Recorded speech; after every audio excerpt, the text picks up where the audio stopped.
दोस्तों इस वीडियो में मैं आप लोगों को बताऊंगा कि यदि आप कक्षा 9th का फ्रेश फॉर्म फिल करना चाहते हैं या फिर आपने 9th में फॉर्म नहीं फिल किया है और आप अभी की कक्षा 10 के स्टूडेंट हैं और आपको कक्षा 10 में स्कॉलरशिप का फॉर्म फिल करना है, तो आपको नया ही फॉर्म फिल करना होगा। जिसके लिए आपको सबसे पहले वन टाइम रजिस्ट्रेशन करना होगा, जिसके लिए यहाँ OTR पंजीकरण करने वाले ऑप्शन पर आपको क्लिक कर देना है। जिसके बाद नेक्स्ट इंटरफेस कुछ इस प्रकार से ओपन होकर आ जाएगा। यहाँ पर नीचे एक डिक्लेरेशन का बॉक्स मिल जाएगा, इसे टिक करेंगे। इसके बाद यहाँ प्रोसीड बटन पर क्लिक करेंगे। नेक्स्ट इंटरफेस इस प्रकार से होगा, जहाँ पर आपको अपना वर्ग, जाति, समूह यानी कि कास्ट की कैटेगरी सिलेक्ट करनी होगी। तो यहाँ पर यदि आप अन्य पिछड़ा वर्ग यानी कि OBC कैटेगरी से हैं, फर्स्ट ऑप्शन को SC ST या फिर जनरल, तो आप अपने अकॉर्डिंग इस ऑप्शन को सिलेक्ट करें। आधार कार्ड से लिंक वाला मोबाइल नंबर इस बॉक्स में इंटर करें। देन यहाँ पर कैप्चा कोड डाले वाले बॉक्स में आप देखेंगे यहाँ जो कैप्चा कोड आपको आपके केस में दिखाई देगा, सेम लेटर में आप यहाँ टाइप कर दीजिएगा। इसके बाद बगल में आपको जनरेट OTP की ग्रीन बटन मिल जाएगी, इस पर क्लिक करेंगे। आपके आधार कार्ड से लिंक या फिर दिए गए मोबाइल नंबर पर 6 डिजिट का OTP है वो सक्सेसफुली भेज दिया जाता है। OTP डाले वाले बॉक्स में आपको OTP फिल कर देना है। देन इसके बगल में जो आपको कैप्चा कोड दिखाई देता है आपके केस में, आप उस कैप्चा कोड को सेम लेटर में इस बॉक्स में टाइप करें। इसके बाद यहाँ जो बगल में आपको वेरीफाई OTP की ग्रीन बटन मिल रही है, इस पर क्लिक करेंगे। अब आप अगले स्टेप में पहुंच जाएंगे, जहां पर आपको आधार कार्ड का जो नंबर है वो आपको इस बॉक्स में अपने आधार कार्ड का नंबर या फिर जिस भी कैंडिडेट का आप OTR कर रहे हैं उसका आधार कार्ड नंबर यहाँ पर डालेंगे। इसके बाद जो कैप्चा कोड आपको दिखाई देता है इस बॉक्स में डालेंगे। इसके बाद यहाँ पर जो ग्रीन कलर की सबमिट बटन, इस पर क्लिक करेंगे। एक डिक्लेरेशन आएगा, ओके, आपको यहाँ पर ओके वाली बटन पर क्लिक कर देना है। अब आपको थोड़ा सा वेट करना है। डिजी लॉकर की वेबसाइट में आपको रिडायरेक्ट किया जाएगा, जिसका इंटरफेस इस प्रकार से देखने के लिए मिल जाएगा। यहाँ पर यदि आपका डिजी लॉकर का अकाउंट पहले से बना हुआ है, तीन ऑप्शन मिलते हैं, किसी के थ्रू भी आप लॉगिन कर सकते हैं। और यदि आपका पहले से डिजी लॉकर में कोई अकाउंट नहीं है तो यहाँ पर do not have an account और यहाँ पर जो साइन अप की क्लिक लिंक मिल रही है इस पर आपको क्लिक कर देना है। इसके बाद आप साइन अप वाले पेज में आ जाएंगे, जहाँ पर आपको अपना 12 अंकों का आधार कार्ड नंबर डालने के बाद नेक्स्ट कर देना है। आधार से लिंक का मोबाइल नंबर पर 6 डिजिट का जो OTP मिलेगा आपको यहाँ इस बॉक्स में इंटर कर देना है। नीचे जो ग्रीन सबमिट बटन, इस पर क्लिक कर देना है।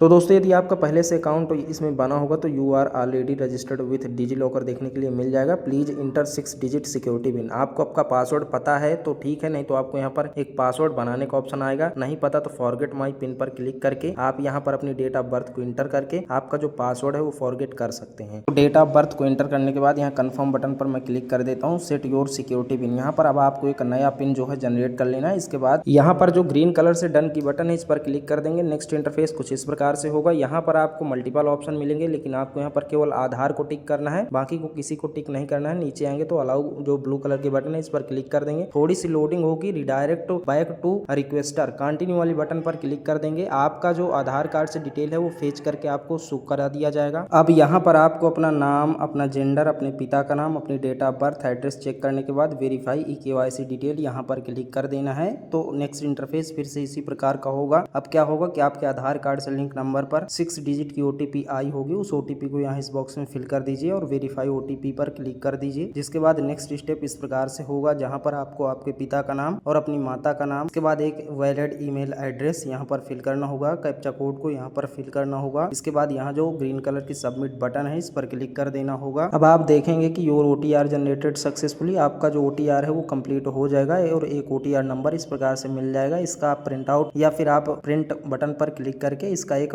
PDF फॉर्मेट जो है अपने डिवाइस में सेव कर सकते हैं, इसे कॉपी कर सकते हैं। देन आपको यहाँ होम बटन पर क्लिक कर देना है, वेबसाइट के होम पेज पर आ जाएंगे। यहाँ पर मेन्यू बार में स्टूडेंट के ऑप्शन पर क्लिक करना है। देन रजिस्ट्रेशन वाले ऑप्शन पर क्लिक करना है। OBC से हैं तो प्री मैट्रिक फ्रेश यहाँ क्लिक करेंगे। मुस्लिम या फिर माइनॉरिटी कैटेगरी से हैं, प्री मैट्रिक फ्रेश यहाँ क्लिक करेंगे। जर्नल OBC SC ST से हैं तो आप यहाँ पर प्री मैट्रिक फ्रेश पर क्लिक करेंगे। फिलहाल मुझे OBC का 9th का करना है तो प्री मैट्रिक फ्रेश पे मैं क्लिक कर देता हूँ। 10th फ्रेश भी आप इसी पर क्लिक करेंगे। OTR नंबर मांगा जाएगा, जो OTR अभी आपको मिला था वो यहाँ पर डालकर सबमिट कर दीजिए। OTR के थ्रू आपका यहाँ पर जो नाम है छात्र का और जो उसका मोबाइल नंबर है आधार से लिंक वाला यहाँ पर शो हो जाएगा। जिला आपसे पूछा जाएगा, जहाँ पर छात्र अभी जो है वर्तमान में कक्षा 9th या 10th में स्टडी कर रहा है उस जिले का नाम डालिए। इसके बाद शिक्षण संस्थान का नाम, जहाँ पर विद्यार्थी जिस स्कूल या कॉलेज में पढ़ रहा है उस स्कूल या कॉलेज का नाम आपको इस लिस्ट में से सिलेक्ट कर लेना है। वर्ग, जाति समूह में अन्य पिछड़ा वर्ग आपके केस में OBC में दिख जाएगा। धर्म में हिंदू ऑटो सिलेक्टेड आ जाएगा। स्वनिर्मित पासवर्ड का जो फॉर्मेट है स्क्रीन पर आपको दिखाया जा रहा है, इस प्रकार का पासवर्ड बनाइए और स्वनिर्मित कन्फर्म पासवर्ड में भी आपको सेम पासवर्ड इंटर करना है। कैप्चा कोड फिल करने के बाद सबमिट कर देना है। ऑनलाइन रजिस्ट्रेशन स्लिप जो है जनरेट हो जाएगी, जहाँ पर आपको आपको रजिस्ट्रेशन संख्या आपको देखने के लिए मिल जाएगी। प्रिंट ऑप्शन पर क्लिक करके इसका एक प्रिंट आउट निकाल लीजिए और इस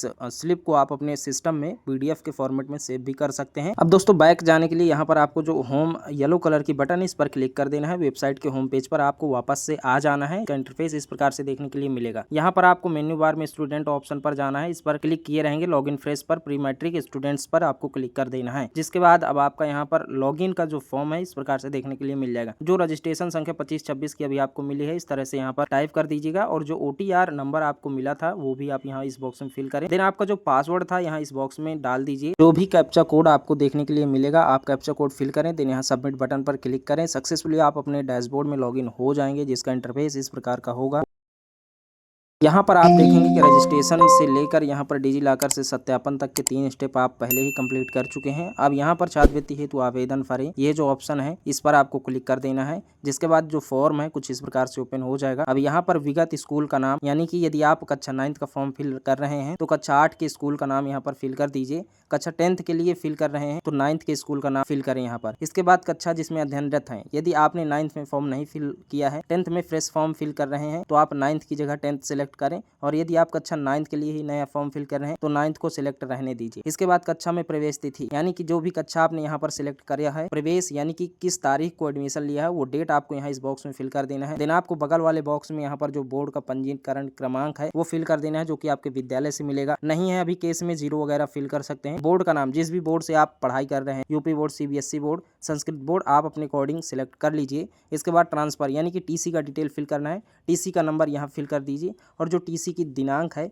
किस तारीख को कटी थी, यहाँ पर आप फिल कर दीजिए। इसके बाद कक्षा 8 उत्तीर्ण करने का वर्ष, मतलब कि जिस भी साल में आपने कक्षा 8 पास किया है उस ईयर को आप यहाँ इस लिस्ट में से सिलेक्ट कर लीजिए। इसके बाद बगल में देखेंगे तो विद्यालय का नाम, तो आपने जिस भी विद्यालय से कक्षा 8 पास किया है उस विद्यालय का नाम यहाँ इस बॉक्स में फिल करिए। बगल में आपको पिन कोड, उस विद्यालय में आपने कक्षा 8 में पढ़ा था उसी के एरिया का यहाँ पर पिन कोड आपको इस बॉक्स में डालना है। इसके बाद यहाँ जो कैप्चा कोड आपको दिखाई देता है इस बॉक्स में डाल दीजिए। इस डिक्लेरेशन को टिक कर दीजिए। ग्रीन वाली सबमिट बटन पर क्लिक कर दीजिए। मैसेज मिलेगा, आवेदन पत्र की प्रविष्टियां सफलतापूर्वक भरी गई। होम बटन पर क्लिक कर देंगे, डैशबोर्ड में आ जाएंगे। यहाँ पर आय एवं जाति प्रमाणीकरण हेतु वाले ऑप्शन पर क्लिक कर देना है। जिसके बाद आपको इस वाले बॉक्स में अपने आय प्रमाण पत्र का आवेदन क्रमांक डालना होगा और नीचे आपको प्रमाण पत्र क्रमांक, जो कि आपकी इनकम सर्टिफिकेट पर लेफ्ट साइड में टॉप पर ही देखने के लिए मिल जाएगा। दोनों को फिल करने के बाद यहाँ पर जो कैप्चा कोड दिखाई देगा उसे आप फिल कर देंगे। इसके बाद गेट डाटा वाली बटन पर क्लिक कर देंगे।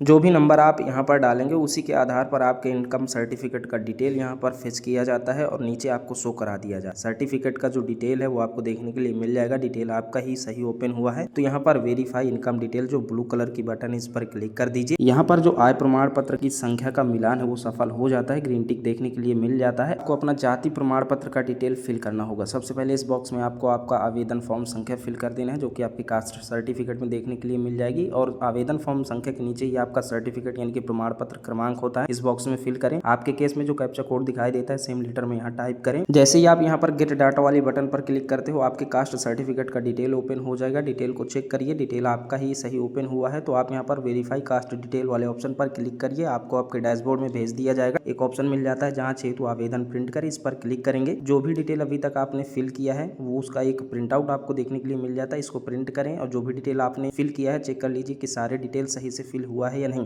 यदि आपको लगता है कि इसमें कोई भी डिटेल गलत फिल हो गया है तो यहाँ पर आपको एक आवेदन पत्र संशोधित करें का ऑप्शन मिल जाता है। उस पर क्लिक करके जो डिटेल गलत हुआ है उसे सही कर लीजिए। इसके बाद यदि आपके सारे डिटेल सही हैं तो संस्था में जमा करनी है तो आवेदन को आप प्रिंट कर सकते हैं।